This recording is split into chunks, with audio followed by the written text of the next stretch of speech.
Bonjour. Alors là, je vais vous montrer comment moi, je nettoie mon filtre à air. Parce que évidemment, comme vous le savez, au Maroc, on a la chance de pouvoir faire pas mal de pistes. Et donc, la filtration de l'air est extrêmement importante. D'abord, ce que je fais, c'est que j'ai toujours deux filtres à air de secours. C'est-à-dire qu'à chaque fois que je sors en balade, j'ai toujours un filtre avec moi propre ou un filtre neuf, ce qui me permet le soir de changer, de mettre un filtre propre, de nettoyer la cage à air et, voilà. Et de repartir le matin en passant dans une station pour nettoyer les filtres. Et comme ça me permet d'avoir tous les jours un filtre à air propre et de faire une rotation avec mes filtres. Bon, après, chacun fait comme il veut. Moi, je pars toujours sur la base d'un filtre d'origine.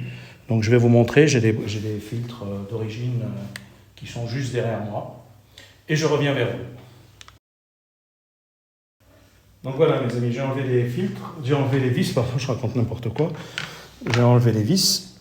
Donc, cette partie-là, moi, je la lave carrément avec de l'eau et du savon, puis je la sèche.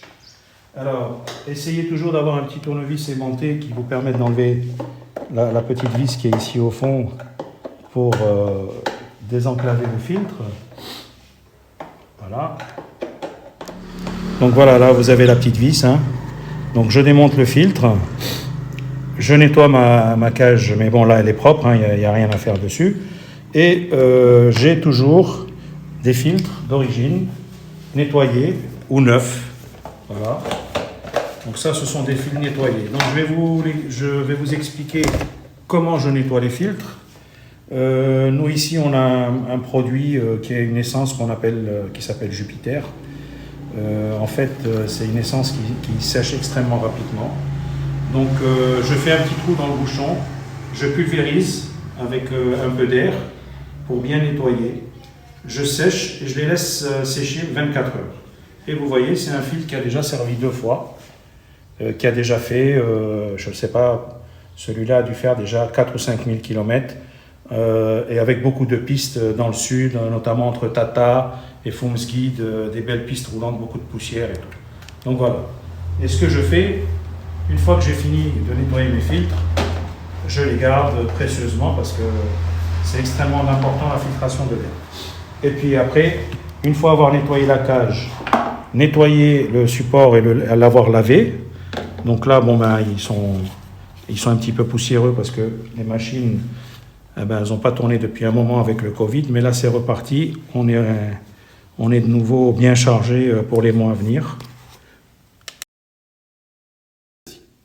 Donc voilà, moi j'ai un tournevis aimanté, c'est beaucoup plus facile pour mettre la vis à sa place.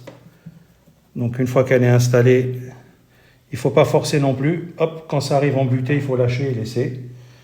Je vérifie ici qu'il n'y ait pas de poussière, qu'il n'y ait pas d'aspérité ou des choses qui peuvent empêcher de faire l'étanchéité avec le petit rebord qui est sur le filtre. Voilà. On le remet en place. Voilà, une fois qu'il est bien à sa place, il n'y a plus qu'à remettre les 4 vis. Voilà mes amis.